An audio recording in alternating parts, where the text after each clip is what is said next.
Ahí estamos, ya. Ahora ya oficialmente, bienvenido al tercer taller del curso de pares revisores, ¿no? Que busca entregarle herramientas, ¿cierto?, metodológicas y de análisis para que puedan hacer evaluaciones de los diferentes papers que les lleguen.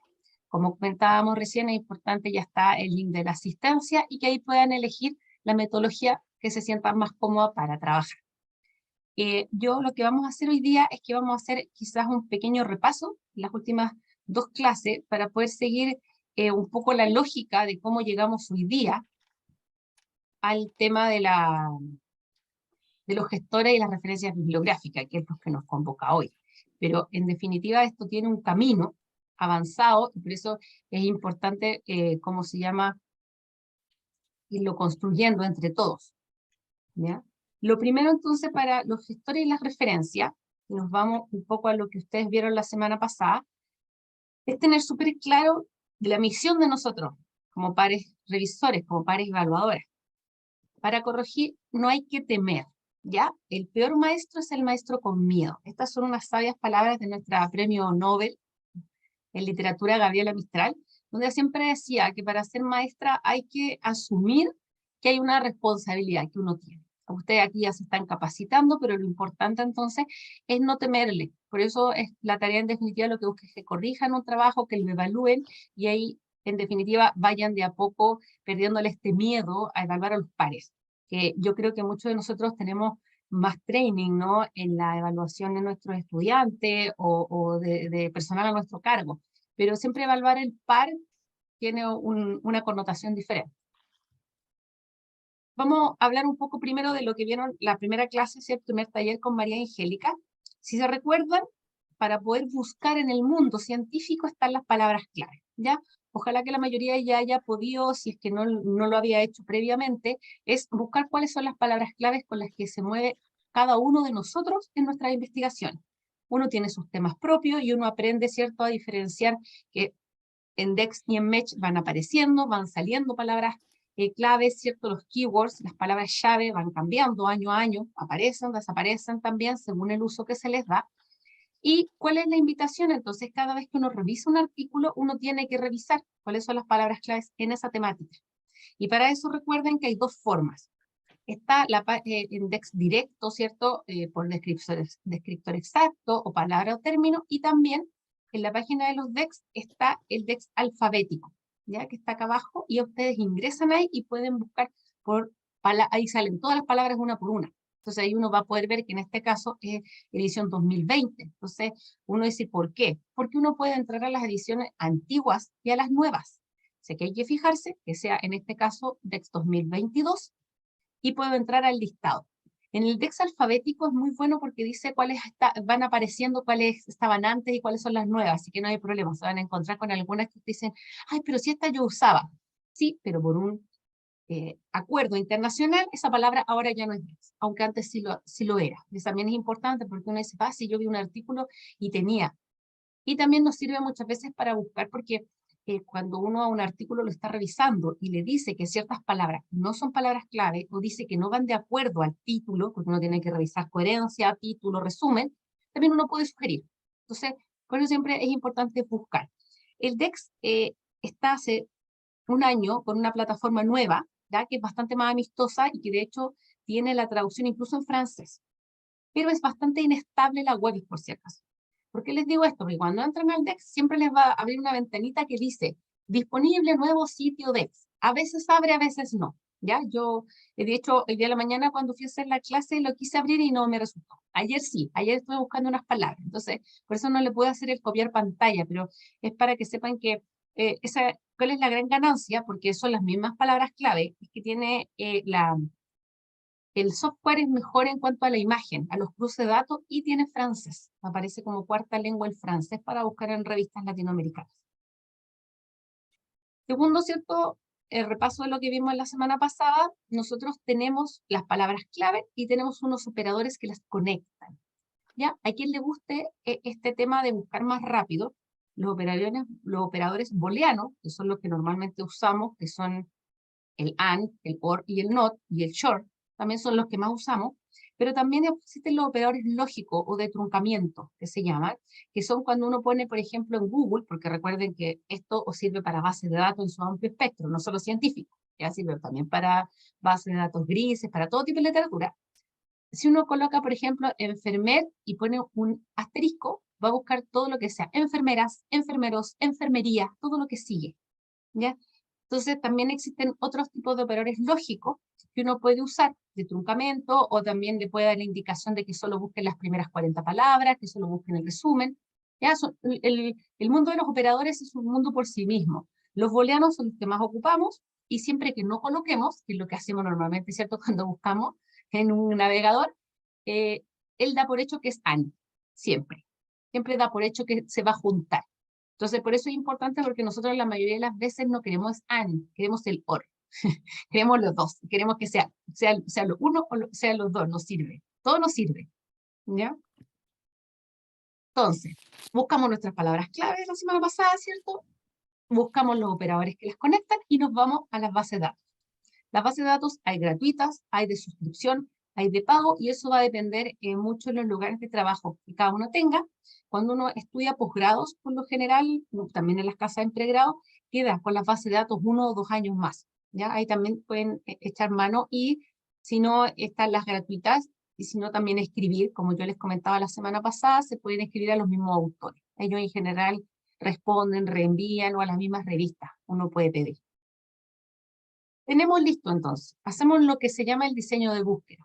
Delimito unos objetos de estudio, ya tenemos las palabras clave, tenemos los operadores, tenemos las bases de datos, y nos vamos a hacer nuestras búsquedas. ¿Ya? Siempre que uno va a revisar un paper, hace una pequeña búsqueda. No es solo para cuando uno va a investigar. Uno, cuando revisa normalmente, a veces, conversábamos el otro día, a uno no siempre la escogen para revisar un artículo por ser la más idónea en la temática. Muchas veces a uno le escogen por las competencias metodológicas. Entonces ahí, claro, yo puedo saber mucho de un diseño, pero no tanto del tema. Entonces hago esta pequeña búsqueda, porque igualmente cuando reviso un artículo debo revisar título, resumen y palabras claves. Entonces siempre voy a tener que buscar las palabras claves, siempre. Y es bueno eh, dar una vuelta en las bases de datos cuando uno está revisando en una temática, para ver qué es lo que hay, qué es lo más nuevo, cuáles son los actores involucrados, si hay postura, incluso puede ser las noticias, pero saber qué ocurre con ese tema en el mundo. Y aquí viene algo muy importante, que aparecen muchos datos, muchos, y siempre hablamos de que se privilegian las fuentes primarias. Solo para recordar, las fuentes primarias son aquellas que las cuenta la persona directamente. ¿Qué quiere decir eso? Son los artículos originales o de revisiones sistemáticas, donde yo fui a entrevistar directamente a las personas, ¿ya? ¿Qué quiere decir? Sería una autobiografía. Es donde cada persona cuenta su historia. Por eso se le llama fue original, y muy popularmente nosotros tenemos acá en Chile, ¿cierto? El dicho de cuando uno le dice, no, es que le pasó algo a alguien, es que supiste qué. Nosotros en Chile tenemos el dicho de pregúntale a la fuente, que es anda a la fuente original. ¿Qué mejor que preguntarle directamente a la persona que le ocurrió el hecho, que le ocurrió el suceso? Sin embargo, muchas veces para investigaciones nosotros no podemos ir a la fuente original, y tomamos bases de datos secundarias, o hacemos revisiones, pero ya de tipo narrativa o integrativas, y eso se considera fuente secundaria, donde yo tomo grandes bases de datos y las analizo. Entonces ahí sería como contar una biografía, y que ya no es la misma persona que cuenta su biografía, es un tercero que me interpreta. ¿Ya? Y esos son bases de datos secundarias en general. Y por último, aparecen las fuentes de datos terciarias o los índices de obras, que sería entrar, por ejemplo, a la Biblioteca Virtual en Salud, la BVS, ¿cierto? Que junta todo el material de Vireme, ¿cierto? A nivel latinoamericano, y que hoy en día estamos en la propuesta de que cada país, la semana pasada me acuerdo que lo comentó una colega, ¿no?, de Colombia, cada país está en este plan de armar la BVS propia, la Biblioteca Virtual en Salud propia de cada uno acá en Sudamérica, y ir creciendo. Pero, ¿qué es lo importante aquí? Que uno siempre busca que la mayoría de los artículos que cite un documento sean originales, sean artículos primarios, siempre. Siempre. Aunque sean reflexión, por ejemplo, si una reflexión se basa solo en documentos ministeriales, se basa solo, ¿cierto?, en fuentes secundarias o terciarias, no hay estado del arte. Recuerden que Uno tiene que saber cuál es el estado del arte actual, qué es lo que está pasando en esa temática, qué es lo que ocurre a nivel mundial. Y eso solo lo van a dar directamente si le preguntamos a la fuente primaria. Entonces, cuando uno hace las revisiones, ¿cierto? Llega a la parte de las referencias en un artículo, no es solo que sean de los últimos 5 años. Importa que también haya primordialmente investigaciones originales, también que hayan de varios países, que no sean todos del mismo. Y para evaluar, esto ya es adelantarse un poco, cuando uno ya tiene esa información, los artículos van a ver, ¿cierto? Con Felipe y Soledad, que uno les puede aplicar pautas. ¿Ya? A nivel español están las CASPE, pero a nivel internacional se usan las Guidelines C4, que aparece una guía por cada tipo de investigación. Si yo tengo que evaluar una investigación cualitativa, yo lo que hago es que busco el COREC, que es una pauta, y la pauta es larga, sí es extensa, pero me va a decir paso a paso cómo se evalúa una investigación cualitativa. Si es un diseño observacional cuantitativo de tipo epidemiológico, me va a servir muy bien el STROBE, ¿ya? Pueden visitar tanto la página de CASPE como la de Guidance Ecuador y aparecen todos los formularios. Pero es importante tener presente que cuando yo me enfrento a cualquier artículo, puedo ocupar estas pautas. Ya, está bien, está publicado en una revista, pero aún así yo necesito saber si esta revisión sistemática publicada en la revista es de calidad o no es de calidad, para yo incluirle en mi investigación. ¿Cómo lo hago? Aplico Prisma. Prisma es el clásico para las revisiones sistemáticas en general, que sacó hace poco un checklist que es más pequeño, porque el Prisma original es más grande, ¿ya? Pero en definitiva, siempre que yo reviso en una temática, busco las palabras clave y las reviso en las bases de datos, cuál es la actualidad, pero siempre tengo que estar evaluando la información, ¿ya? Lamentablemente hay artículos que tienen bastantes deficiencias, entonces no los puedo ocupar siempre, aunque yo lo quisiera. Pero esa fue la pequeña introducción. Ahora sí nos vamos de lleno a nuestra clase, que la idea es gestores y referencias. ¿Qué ocurre con las citas? Ocurre todo lo contrario a lo que uno pudiera pensar naturalmente. Porque uno pudiera pensar naturalmente que lo mejor, y es la tendencia, es a no ocupar tanta referencia y tanta cita en el texto para destacar lo que yo digo. No obstante, muchos de los aquí presentes el día de mañana sean grandes destacados científicos y muy orgullosa y feliz los citaré y diré que hicieron clases con nosotros acá en la revista. El día de hoy la opinión nuestra no tiene una gran relevancia a nivel internacional. No somos grandes actores destacados en ciertas temáticas. Por lo tanto, si queremos hacer nuestra introducción y queremos justificar, queremos problematizar, lo que tenemos que hacer es citar a fuentes importantes, a datos duros, ¿cierto? ¿Qué dice la OMS respecto al tema? ¿Qué dice la OPS respecto al tema? Si vamos a hablar de trabajo, ¿qué dice la Organización Internacional, ¿cierto? Del Trabajo, ¿qué dice la OIT? Y así vamos, ¿ya? Siempre es muy importante que la primera parte, sobre todo la introducción, que es justificación y problematización, tiene que tener gran cantidad de citas, gran cantidad de referencias, ¿ya? Lo mismo ocurre en metodología. No es lo mismo decir voy a hacer teoría fundada, a decir voy a hacer una teoría fundada, ¿cierto? De Caite-Chalmers, o voy a hacer una teoría fundada, ¿cierto? Según Adel Clark, según Strauss. Son los autores, son las referencias, los que en definitiva le dan el peso a mi trabajo y le dan también la coherencia a esta investigación completa que estoy revisando o que estoy haciendo. Siempre debo buscar hacia dónde va, porque, claro, si yo hablo, buen ejemplo, que es la teoría fundada, ¿no? Que separa en más de un paradigma. Si separa en un paradigma constructivista, vemos que vamos a hablar desde la subjetividad de las personas, vamos a ir co-construyendo, ¿cierto? Entrevistas fenomenológicas, pudiera ser también en ese paradigma de fenomenología. En cambio, si yo digo no, digo la investigación es más neutra, ¿cierto? El investigador puede tomar distancia, automáticamente me estoy moviendo hacia una teoría fundada, ¿cierto?, de Strauss, donde tengo una entrevista estructurada, semi-estructurada, ¿cierto?, donde puedo ir pauteando cosas, donde puedo tener categorías previas, ¿cierto?, no solo categorías emergentes. Entonces, por eso las referencias, al contrario de lo que uno piensa, le dan mucho peso a mi trabajo. Según quién hago el análisis fundado, el análisis de contenido, según quién hago el análisis temático, qué autores. Siempre los autores aquí van a ser trascendentales. Porque entonces las citas y las referencias aumentan la relevancia del trabajo, la aumentan totalmente y ayudan a su comprensión en el caso de usted como revisor. La cita entonces y la referencia dan a conocer trabajos previos. ¿Qué hay en el tema? ¿Por qué se justifica? El otro día alguien preguntaba en el otro curso, cómo se hacía con trabajos que quizás ya se han hecho en otros lugares del mundo. Pero claro, un diseño cualitativo siempre va a ser nuevo, siempre va a ser original y va a aportar algo. Entonces, lo primero que va a hacer las citas y las referencias es que nos abren este mundo en esta área temática, dan respaldo a nuestras afirmaciones. Muchas veces ocurre, sobre todo con enfermería basada en la evidencia, y yo tengo dudas en determinados temas frente a procedimientos. Y lo que hago es que al buscar, ¿cierto? No tengo que hacer una investigación de enfermería basada en la evidencia completa, porque me doy cuenta que alguien ya lo hizo. Alguien ya hizo leve, ya lo sistematizó, ya está la respuesta que yo estoy buscando para la práctica. Entonces, es muy importante que uno va dando cierto respaldo a los conocimientos y reconocer los méritos. Esto es muy importante también, ¿ya?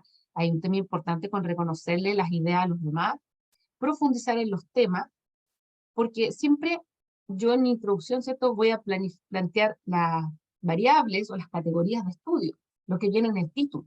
Si el título habla, ¿cierto?, de enfermeras laborales, yo espero, ¿cierto?, que en la introducción se hable qué son las enfermeras que trabajan o dónde trabajan, cómo se desenvuelven. Y un concepto importante en las citas y referencias es el término documento fuente. ¿Qué quiere decir esto? Si ustedes tienen un artículo hoy en día de modelo de teoría de enfermería, ¿ya? Lo mejor no es que digan que en el documento de modelo de teoría de enfermería se habla de que la teoría de Elizabeth Lenz habla de. Lo mejor es ir al documento fuente, es ir a la referencia que está ahí, que es Elizabeth Lenz, tomarla y ir a buscar ese artículo. Siempre lo ideal es ir a la fuente, como veníamos hablando, es ir al original. Ocurre mucho que uno visita en los trabajos que hablan, la OMS dice, ya, y uno va a la referencia y no está la OMS. Claro, porque tomaron el dato de la OMS, pero de otro lado. Entonces, siempre hay que tener ojo que la cita se refiere a citar directamente la fuente. Y cuando se hace una cita secundaria, tiene otra forma de realizarse. ¿Qué hacemos entonces? ¿Cómo nos movemos? Hay dos grandes formas de cita. La que es mejor bienvenida es la paráfrasis, más conocida como parafraseo, ¿cierto? Que es donde yo tomo las ideas de otro, pero las digo con mis propias palabras. Ojo, en ambas dos estoy reconociendo, aquí no hay plagio. La diferencia está en que en la paráfrasis lo digo con mis propias palabras y en la cita textual lo tomo como es. ¿Qué hago entonces? Debo tomar la idea de un autor y expresarla con mis propias palabras. Aquí hay dos conceptos importantes con la paráfrasis. No es solo cambiar los verbos, cambiar las palabras. Es expresar con mis propias palabras y es para unir ideas. ¿Por qué? Ocurre mucho que uno dice, estaba revisando unos trabajos, aprovechando que está cierto de la semana de la lactancia materna, hablar de que la lactancia materna ha disminuido en el mundo. Autor A. La lactancia se presenta en menor cifra, ¿cierto? Después de la pandemia. Autor B. Autor C. Sí, en Sudamérica la lactancia materna presenta bajas post pandemia. Autor C. Si ustedes se dan cuenta, el A, B y C dicen lo mismo, apuntan a la misma idea. ¿Qué es lo que debería hacer yo? Debería decir, a nivel mundial, ¿cierto? Se ve reflejado que ha existido una baja en la lactancia materna durante y post pandemia. Y entre paréntesis, cito autor A, autor B y autor C. ¿Ya? Ese es el ideal, es lo que más cuesta. Lo que más cuesta es, y a lo que apunta la paráfrasis, no es solo a decirlo con mis propias palabras, sino a ser capaz de entender de que varios autores apuntan a la misma idea y los puedo reunir. Les dejo acá como dato, a quien quiera, que existe el EditPad, que es .org, es gratuito, hasta cierta cantidad de palabras, obviamente, que lo que hace es que parafrasea por ustedes. Ya, obviamente, de repente hay más incongruencias, pero les puede ayudar. Y, por ejemplo, yo coloqué qué bello está el día, y él me responde qué hermoso está hoy. ¿Tiene algunas similitudes? ¿Tiene diferencias? Sí, obviamente es una idea más simple, pero sirve para apoyarlas si lo que les cuesta es parafrasear. Pero insisto que el punto va a que el parafraseo, insisto, más que diseñado para tomar una idea con mis propias palabras, es para poder fundir, ¿ya? Y poder tomar varias ideas y usar más de una referencia. Por otro lado está la cita textual. La cita textual primero va entre comillas y según el estilo de referencia que yo use, es APA, ¿cierto? Vancouver, si paso las 40 palabras, va con un renglón a par, ¿ya? Eso tiene que ver con el estilo de referencia. A veces siempre va en el texto, independiente de la cantidad de palabras, pero si uso estilo APA, me hace colocarlo en un párrafo. Por eso a veces como que aparecen en un párrafo distinto las ideas textuales y otras veces no. ¿Ya? Eso obedece a estilo y obedece a cantidad de palabras. Patricia. Gracias. Mira, quería hacer una consulta, más bien como una reflexión. Yo he tenido que revisar algunas tesis de magíster en la cual, donde yo trabajo, se hace una revisión de plagio antes de corregir. Está normado así, entonces eso permite ver el grado de originalidad del texto del autor. Entonces, a veces ocurre que por el parafraseo y una cita incorrectamente realizada, se disminuye el porcentaje de originalidad entonces el alumno queda como afectado. Yo no estoy haciendo plagio, sí, pero es que aparece por el sistema, por las distintas modalidades de verificar eso. Viene, El plagio... El plagio... es que viene, en unas diapos más ya. adelante viene, así que no se preocupe, lo vamos a explicar bien. Porque tiene que ver con las citas, digamos. Sí, es que viene de ahí viene, justo después aparece, no te preocupes. Ahí vamos a Qué explicarlo bueno. en los software y todo, sí. Está. La cita textual, entonces, como su nombre lo dice, es copiar textual. Aquí tenemos un artículo que publicamos en enero con María Angélica Saldía, que hizo el primer taller de participación de enfermería en políticas públicas, en la enfermería global, y si se dan cuenta está textual, está tal cual sacado, no tiene un punto más, un punto menos, una coma, tiene que ser textual, textual, y eso va perfectamente entre comillas, ¿ya? Y como yo les mencionaba, ¿cierto?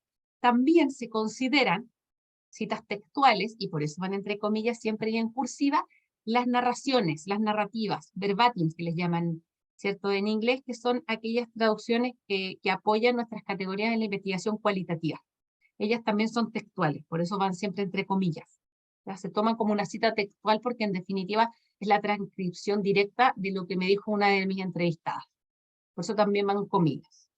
Ahora, muy bien como adelantaba Patricia, hoy por hoy está penalizado, de hecho, el plagio, pudiendo llegar, por ejemplo, nosotros que somos una institución pública, la Universidad de Chile, si se detecta plagio en las tesis, esto va a sumario a investigación, lleva sanción, desde suspensión hasta la expulsión, ¿ya?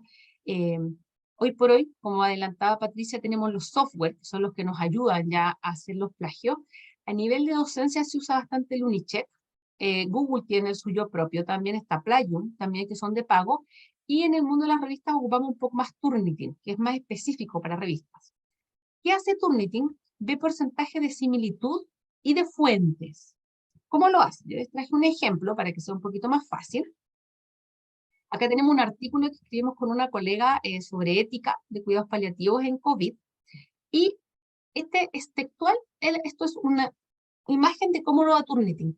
Turnitin lo que hace es que marca con colores todas las similitudes que encontró con otros artículos, con otros, así lo hace. Y te dice fácilmente resumen de coincidencias. En este caso, ustedes se dan cuenta, es un 9%, lo cual, como adelantaba Patricia, se considera normal para un artículo porque siempre uno va a tener, como ustedes se dieron cuenta ahí en gris, algunas similitudes. ¿Cuál es la invitación? Sí, que me imagino que eso es lo que querías decir, es cuidado con las citas textuales, porque las citas textuales siempre se van a considerar similitud directa, entonces hay que evitarlas.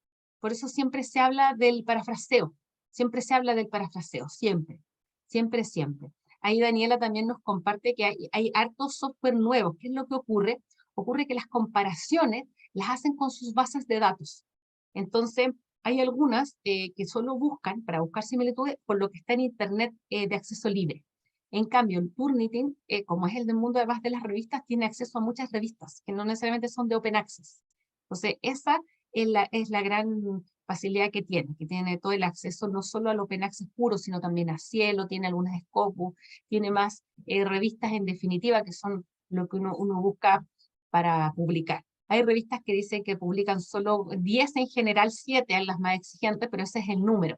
Pero es normal, sobre todo cuando alguien parte en publicaciones y ha hecho su tesis antes, que este es un problema, ¿cierto? Que hizo su tesis y la subió al repositorio y su artículo es muy similar a su tesis, automáticamente arroja el artículo un 50 o un 60. Entonces, ahí hay que tomar la decisión de que si la tesis uno la va a dejar en el repositorio o no, porque eso significa que queda publicado en una parte, ¿ya? Si uno, y segundo, si no, uno puede tener su tesis, pero también lo que puede hacer es que los artículos sean totalmente diferentes, porque muchas veces las tesis son obligatorias en las casas de estudio y hay que colocarlas y colocarlas en Open Access. Entonces ahí también hay que aprender bastante más de parafraseo, hay que redactar con las propias palabras, es difícil, las metodologías son muy difíciles de cambiar, ¿cierto? Y ahí es donde normalmente si uno hizo una investigación grande y hace 2 o 3 publicaciones de la misma, es donde hay que, ¿cierto?, ser más cuidadoso al momento de escribirla, de redactarla, para que no tengamos que ser penalizados, ¿cierto? Ahí está el artículo, está publicado en la Revista Chilena de Enfermería, si alguien lo quiere ver. ¿Qué pasa con las referencias? Las referencias, porque la cita se refiere al aparecimiento en el texto, este número, este nombre del autor. En cambio, la referencia se refiere al desglose en extenso, que lleva el nombre del autor, la publicación, si está disponible el URL, lleva más datos. A veces va directo en el texto, a veces va a pie de página, a veces va al final del texto, esto depende de cada revista. Ya aquí hay que tener cuidado, hay algunas, y ustedes tuvieron de repente dificultades con esto del pie de página. Es extraño, pero algunas lo usan así, ya página por página. Se usa mucho en ciencias sociales en general eso. Nosotros en salud, como nos gusta más el tema práctico, usamos más el estilo Vancouver, que que aparece el número, ¿cierto? Porque es más rápido la lectura. Pero todo esto depende de los estilos de citación. Ya cada estilo va a obedecer a normas distintas. ¿Qué tenemos entonces que recordar de esta primera parte?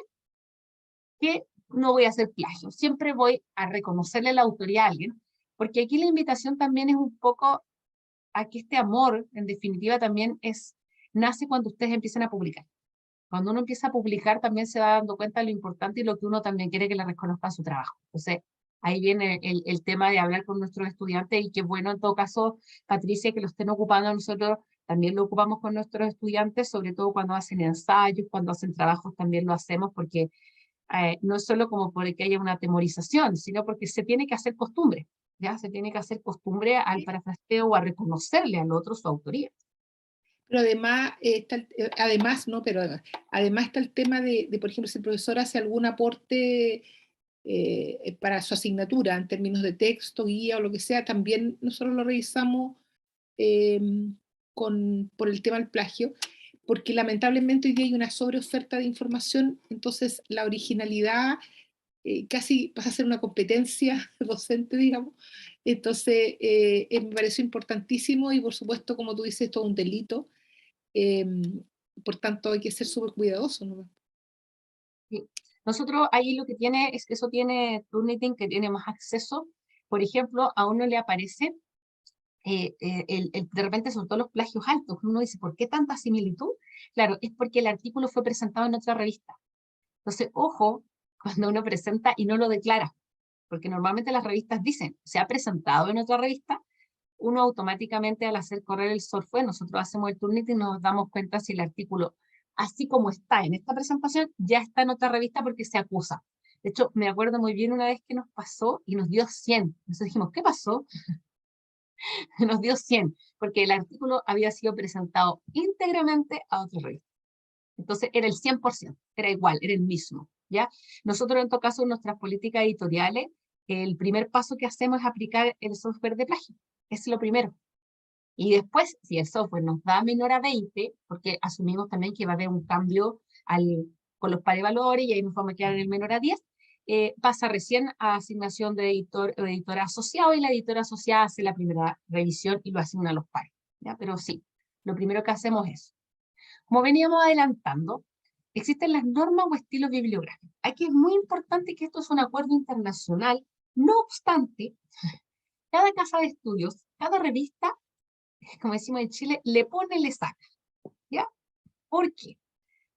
Porque algunas revistas, por ejemplo, el tema del URL es quizá el que tiene mayor variación, porque en algunas revistas siempre hay que priorizar el DOI, tiene que siempre ir en DOI. En otras revistas puede ser cualquier URL, no necesariamente el DOI, ¿cierto? El que tiene. Y las variedades existen con las cursivas, existen con lo que a veces va con típico paréntesis circular, en cambio otros usan paréntesis de corchete, ¿ya? Y no circular, y eso va a variar en cada casa de estudio. No les llame la atención que uno lo hace, como vamos a ver ahora con gestores, está súper lindo, y la revista le devuelve y le dice, no, no leyó las normas, no las vio, que las normas, nosotros no nos gustan los corchetes cuadrados, usamos solo redondos. Y eso sí, ojo que es una atribución de cada casa de estudios y de cada revista, entonces se vuelve un poco complejo porque hay que estar. Hoy por hoy yo diría que está cada día más unificado, ¿ah? Sí, cada día más, pero todavía se arrancan por ahí. ¿Qué elementos se van a valorar aquí? Y es muy importante que en este caso artículo original, que es lo que más vamos a ver nosotros como revisores, pero siempre son los mismos elementos. Siempre vamos a necesitar el autor, el título, la publicación, la fecha, volumen, si es que tiene ejemplar o si tiene números asociados, la editorial, en el caso, ¿cierto?, de un libro, lugar de publicación, ¿cierto?, en el caso de documentos, y las páginas. Estos elementos varían, obviamente, porque son los más tradicionales. Si vemos, por ejemplo, si citamos un sitio web, el sitio web vamos a necesitar, está como a cargo del sitio web, el patrocinador, que sería la OMS, si es una página de la OMS, ¿cierto? ¿Cuál es la fecha de la última actualización? ¿Cuál es el autor directo? En definitiva, según lo que queramos citar, son los elementos que necesitamos, y lo que hacen los estilos es que los ordenan de formas distintas. Nada más. Nada más. Pero los elementos son iguales. En ciencias, no solo de la salud, ciencias, en su amplio concepto usamos más Vancouver. ¿Por qué? Porque nosotros privilegiamos la lectura de corrido, ¿cierto? Privilegiamos este seguir y que los temas van quedando por áreas. Porque si yo parto en mi introducción y estoy fuertemente con problemáticas, dando datos importantes, ¿cierto?, de la lactancia materna, la baja de la lactancia materna, quedaron todos los números juntos, del 1 al 5, por ejemplo, que es el primer párrafo normalmente, que es el párrafo duro, ¿sí?, como para problematizar es el primero, que es el que importa para seguir leyendo, y yo me voy a las referencias, del 1 al 5 están todos esos temas juntos. Después puedo seguir hablando quizás de los adolescentes, de enfermería, y lo mismo, me va a quedar todo el tema que yo hablo de enfermería juntos.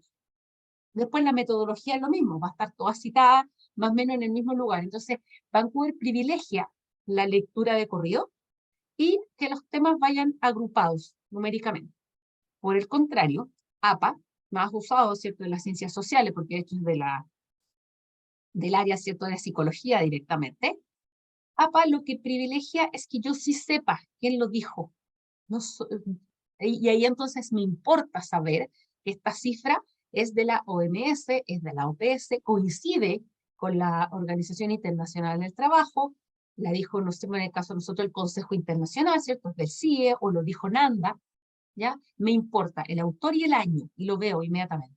Y para facilitar la búsqueda final, vamos por orden alfabético, no por números, ¿ya? Esas son las grandes diferencias. Otras de las que aparecen harto está la ISO, la Chicago, y hay algunas particulares según revista, pero aquí yo les puse una imagen solo para que se hagan la idea de que, por ejemplo, Harvard tiene la suya. Hay una que se llama Harvard, así, y es propia de ellos. Viene desde la Vancouver fuertemente, pero tiene unos cambios. Está la IEE, también de las conocidas, ¿ya? Pero si se dan cuenta, es un mundo de estilos. ¿Cuál usamos más nosotros entonces?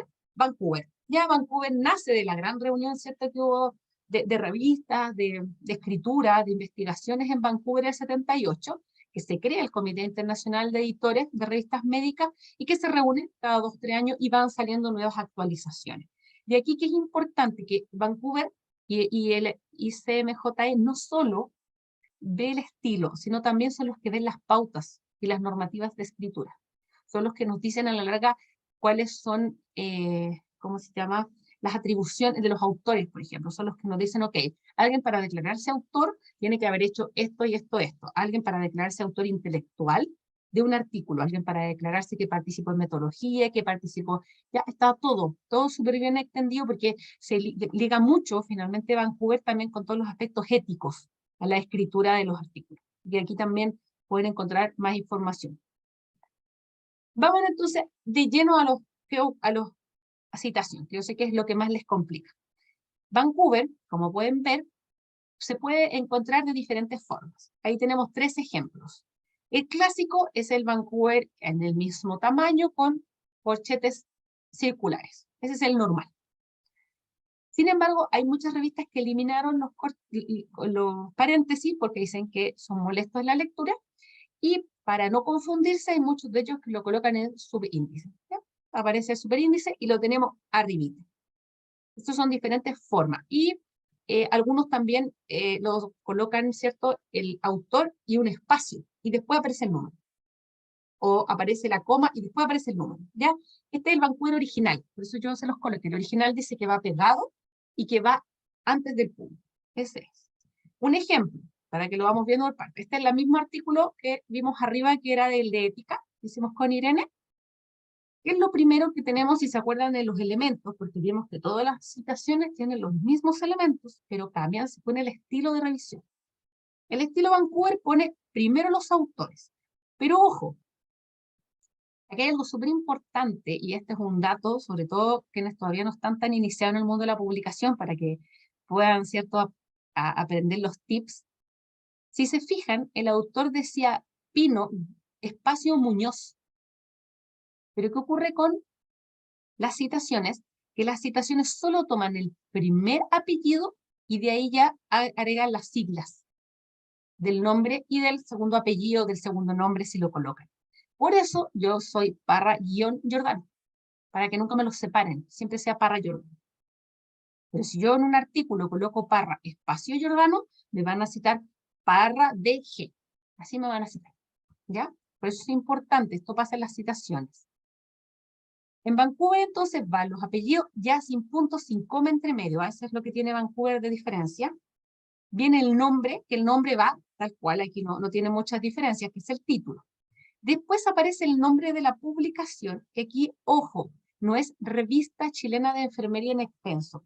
Cada revista, cuando se inscribe en la base de datos, ¿cierto?, del país, le entregan un número que es el ISSN, que es un número único para cada revista. De hecho, es un número único para cuando va escrita y un número único para cuando va digital. Son números diferentes, ¿ya? Y con este número a uno le entregan también esta abreviatura. Y cuando uno cita, cita con la abreviatura. Ya no cita con el nombre en extenso, por si acaso. En este caso dice Internet. Esto es una cosa que pide Vancouver. Cuando se saca directo de Internet, aparece este Internet y aparece este citado del 5 de agosto de 2022. Yo lo cité ayer. Hoy día lo cité. Y por eso tiene la fecha. Y en el año, la fecha, ya, y si fuera, nosotros tuviéramos, que algunas revistas lo hacen, colocan publicación de agosto, publicación de enero, ya, ahí diría AGO 2020, ENE 2020, enero o agosto. Ya, algunas revistas tienen, no solo la publicación tiene el número, sino que aparece el mes, y eso iría. Nosotros no lo tenemos en la revista, por eso no está.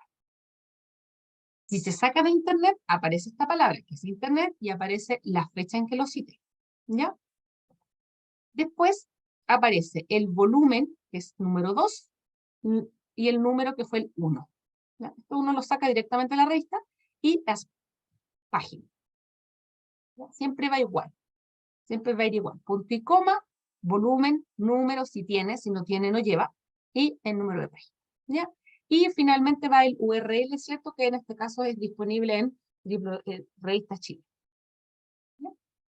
Ahora nos vamos a ir exactamente con el mismo artículo, pero en APA.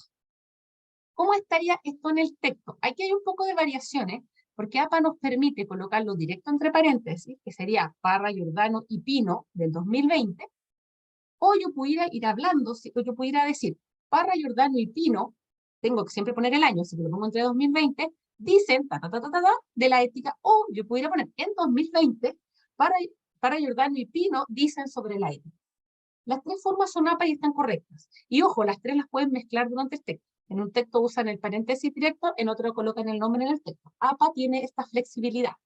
Vancouver no. Vancouver va siempre en número, y si es subíndice, superíndice, y si es separado, siempre igual, no va a variar. Es número arábigo en orden continuo. APA tiene estas tres opciones, que hacen un poco más amena, ¿cierto?, la lectura. No obstante, si se han fijado, el problema que tiene APA es que alarga bastante la cantidad de palabras, porque aparecen los autores, ¿ya? ¿Cómo se cita exactamente el mismo artículo? Pero en APA. Lo primero, no es un error, aparece esta sangría, acá a la izquierda. APA se cita así, tiene esa sangría. Esa es su sangría natural. Siempre va a ir así, por orden alfabético. Van los autores, pero si se fijan, las autoras aquí aparecimos con unas comitas entre medio, que eso no estaba. en Vancouver, aparece solo en APA. Y aquí no viene el título, ¿qué viene? El año, ¿cierto? En Vancouver, si se recuerdan, se privilegia poner primero lo más importante para Vancouver, porque tiene que ver con eso. Vancouver es el autor, o el OMS, el actor, en definitiva, es el título. Eso es lo que yo primero tengo que ver. En cambio, en APA, yo lo primero que tengo que ver es el título y el año. Por eso es lo primero que está. ¿Ya? Después viene el título, que obviamente no va a cambiar. ¿Ya? Ojo, el título siempre se coloca en el idioma original, a menos que la revista lo pida. ¿Ya? No se traduce.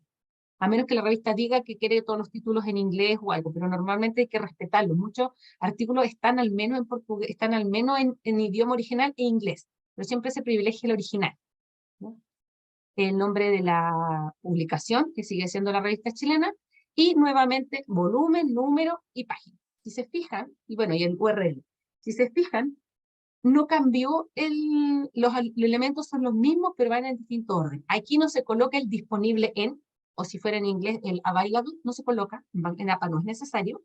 No es necesario colocarle ni internet, ni citado, no es necesario. APA no pide eso. Pero APA sí pide sangría, ¿ven? Aquí es cada uno va con sus cosas distintas. Entonces, ¿qué nos pasa? Nos pasa que tenemos esta gran cantidad de datos que tenemos que manejar, que tenemos que ordenar, pero que cambian, porque si estoy en Vancouver van por orden de aparición y si estoy en APA van por orden alfabético. ¿Qué es importante aquí tener presente? Que la normativa dice que hay que seguir los estilos. Sin embargo, como nos hemos ido dando cuenta, es complejo. Es complejo porque es mucha información y finalmente lo que nos ocurría antes que existieran los gestores de referencia, es que invertíamos mucho tiempo en esta parte. Y a la larga tiempo valioso que podríamos haberle dedicado a nuestras investigaciones, estábamos haciendo la referencia y se nos ocurría, de hecho, colocar una referencia más hacia el final y se nos corría todo si era Vancouver, entonces era muy complejo.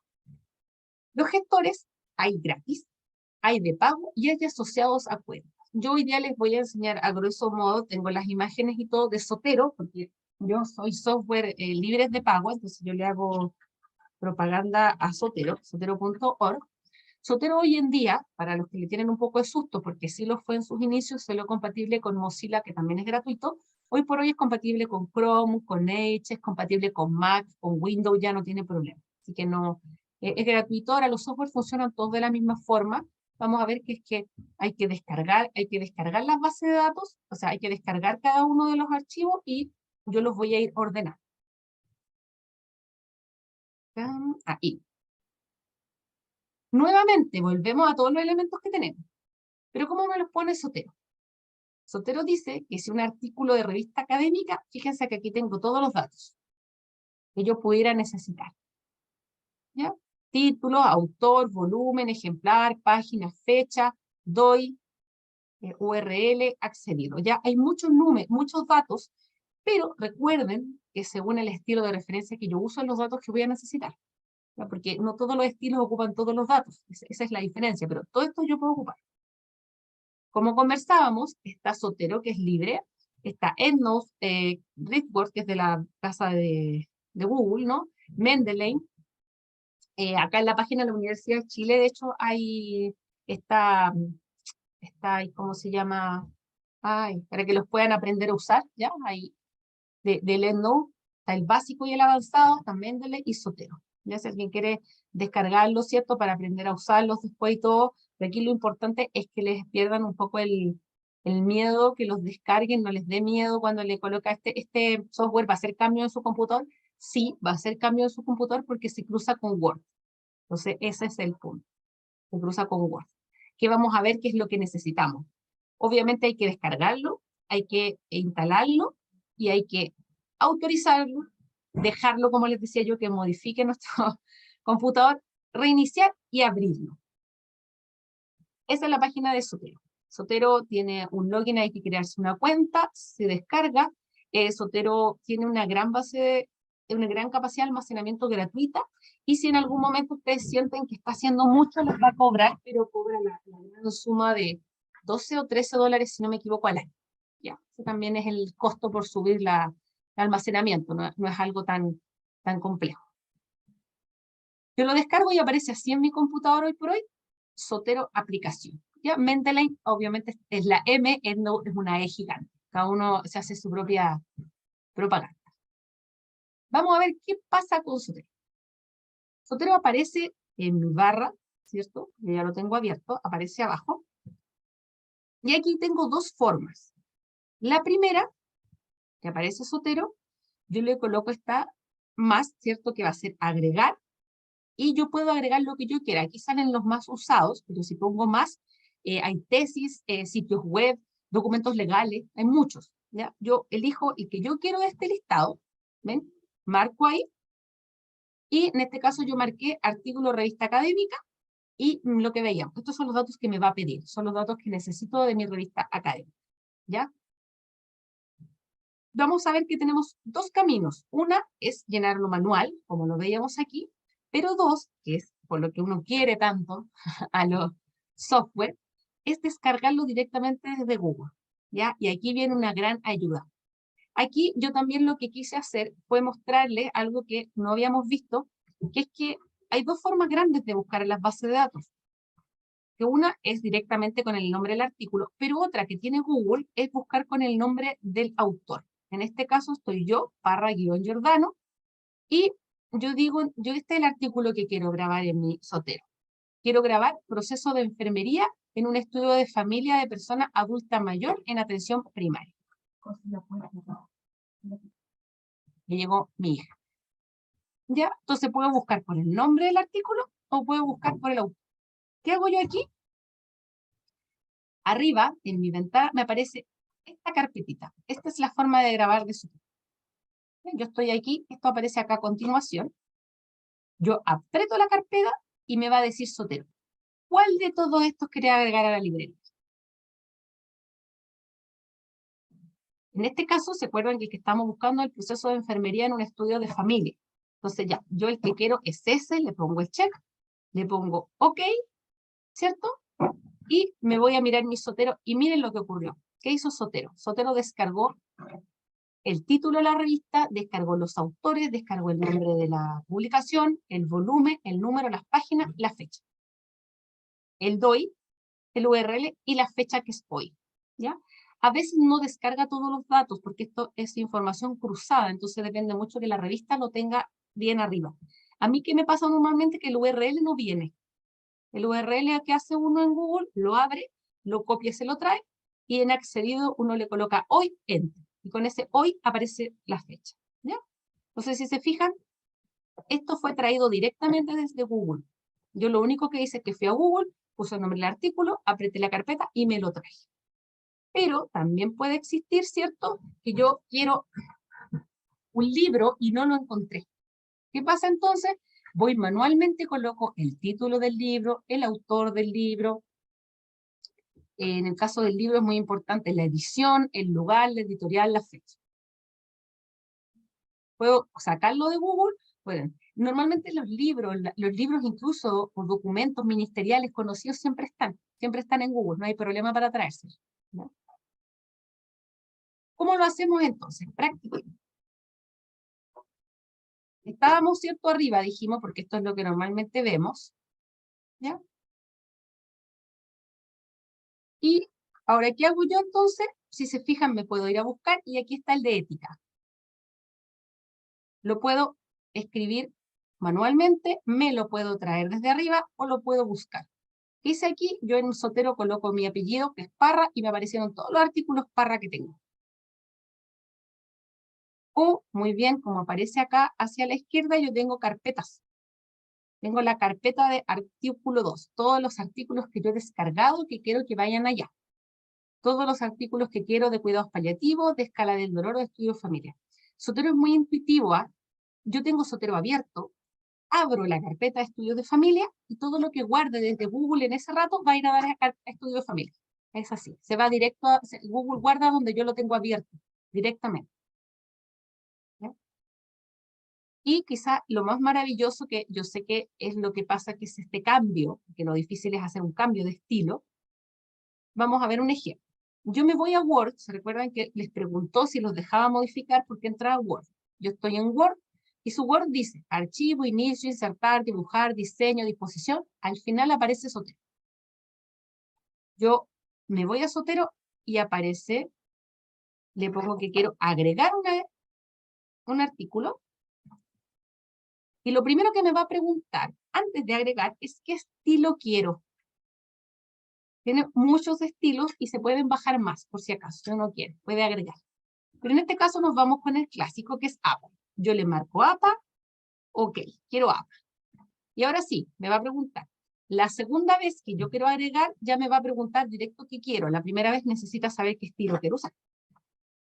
¿Qué vamos a hacer? Vamos a ir a buscar el mismo que acabamos de grabar. Proceso de enfermería. Yo escribo proceso de enfermería y van a salir todos. Tengo que elegir, ¿ya? Porque puede que tenga más proceso de enfermería. Le coloco Enter. Vuelvo a apretar añadir y ahora nos vamos a aplicar el de ética, que es el que bajamos, son los dos con los que estamos trabajando. En este caso, acá busqué por proceso de enfermería, acá busqué por Pino, busqué por el autor, puedo usar cualquiera y pongo enter a los dos. ¿Cómo se ve esto? En mi texto, como yo le coloqué APA, se ve así. El primero, si se acuerdan, el de proceso de enfermería, es un artículo que yo hice con mis ayudantes alumnas, el 2017, es para Giordano et al. Automáticamente él coloca et al porque consideró que éramos 3, entonces se fue a et al. No colocó Pinto Galleguillo ni González Molina. No, él colocó Parra et al. Listo. Y el segundo, que es el que ya veníamos trabajando, que es el de ética, lo colocó como Parra, Giordano y Pino 2020, tal cual como ya lo veíamos. Pero yo sé que lo que ustedes quieren es agregar la referencia. ¿Cómo aparece la referencia? Así, automáticamente. Automáticamente aparecieron con la sangría, automáticamente apareció en cursiva el nombre de la publicación, porque va en cursiva, en APA, ¿cierto? Van los URL del año. Está perfecto. Pero ¿qué es lo que ocurre en la vida? Ocurre que uno tiene su artículo listo y la revista le dice, no, es que nosotros ya no cambiamos, nosotros ya ahora queremos todo en Vancouver. Y uno dice, pero ¿cómo? Si es tremendo trabajo. ¿Qué hago yo? Aprieto preferencias de documento y puedo elegir cualquiera de los otros, ¿ah? Cualquiera. Y ojo, que también le puedo cambiar el idioma, le puedo poner en vez de español, le puedo poner inglés. Y ahí, ¿qué va a pasar? Los meses, en vez de citado en mayo, va a decir May, en vez de decir disponible, va a decir available, ¿ya? Se puede, le pueden cambiar el idioma si se lo están pidiendo en otro idioma, obviamente, ¿ya? Acá, de hecho, pide permisos para usar las abreviaturas de Medlane para automáticamente acortar las revistas, por ejemplo. Coloque quiero Vancouver y miren lo que hizo. Hizo el símil, pero en Vancouver. ¿Qué hizo? En vez del para Giordano et al, lo dejó como 1. En vez del para Giordano y Pino, lo dejó como 2. Y automáticamente colocó números arábigos por orden de aparición. Sacó la sangría, aparece el internet y aparece el citado con brackets, que es la última versión de Vancouver es con brackets. No es con circular. Y pone disponible porque está en su versión en español y citado el 5 de agosto porque está en español. Si fuera en inglés sería August y sería available. Esa es la diferencia. ¿Ya? Pero esto lo hace automáticamente. Si se dieron cuenta, uno no hace nada. Yo lo único que hago es que voy a documento, cambio y de ahora está en Vancouver. Si yo quisiera, le voy a documento, le coloco, ¿cómo se llama? APA y me les cambia APA. Se devuelve. ¿Ya? No, las puedo cambiar las veces que quiera. ¿Qué importa? Sí, que obviamente este citado es el día que ustedes lo citaron. Entonces, si ustedes citan algo hoy día y lo quieren ocupar en 2 años más, van a tener que actualizar ese citado, porque va a seguir saliendo 5 de agosto del 2021. No va a decir julio del 2024. ¿Ya? Ojo, sí. Como dice, cierto, muchas veces hay que tener ojo entre el teclado y el asiento, ¿no? Que Zotero, o sea, los gestores en general, lo único que hacen es ordenar la información. Entonces, yo me tengo que preocupar de colocar toda la información necesaria. Si yo le coloco la información, Zotero la va a ordenar, pero la tengo que colocar. ¿Ya? Es importante que yo coloque la información necesaria. ¿Qué es vital entonces? Lo primero es que tengo que aprender a buscar, ¿ya? Yo no busco solo desde las palabras que yo quiero o por cualquier orden. Es importante navegar en las bases de datos. ¿Ya? Yo sé que Google Scholar es quizás la que más conocen, pero es la que tiene menores bases científicas. Entonces siempre hay que intentar ir buscando en Cielo, que tiene más en español, Lilac, ¿cierto? Y después ir subiendo Scopus, idealmente en PubMed, que tiene la gran mayoría en inglés. Pero hay que empezar con los DEX, después con los MESH, e ir buscando, ir conociendo las diferentes rutas de búsqueda que hay. como hemos dicho varias veces, el reconocimiento de las autorías, ¿ya? Rigurosidad científica, y obviamente todo esto va a aumentar el valor del escrito. Aquí les traje esta imagen que aparece porque Mendeley, por ejemplo, ya está en los celulares. Tiene apps disponibles para cruzarlo en los celulares. Entonces uno lo que hace es que se crea una cuenta en los software de gestores y no tengan miedo porque si se cambian de computador, están en su trabajo, están en su casa, solo con autentificarse en la red tienen acceso a su biblioteca, no hay problema. No necesitan estarlo cargando cada vez. Es una cuenta única, así que la pueden trasladar de computador. También, como les decía yo, incluso muchos hoy en día están directo en los celulares.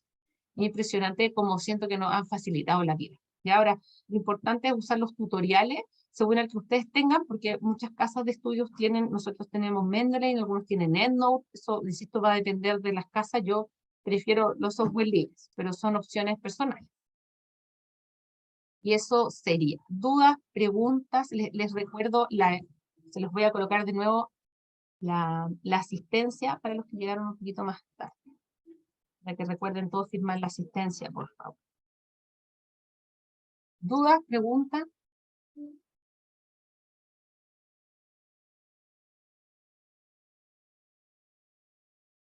¿No? Espero que estén todos descargando los software y por eso estén todos tan concentrados, intentando instalarlo.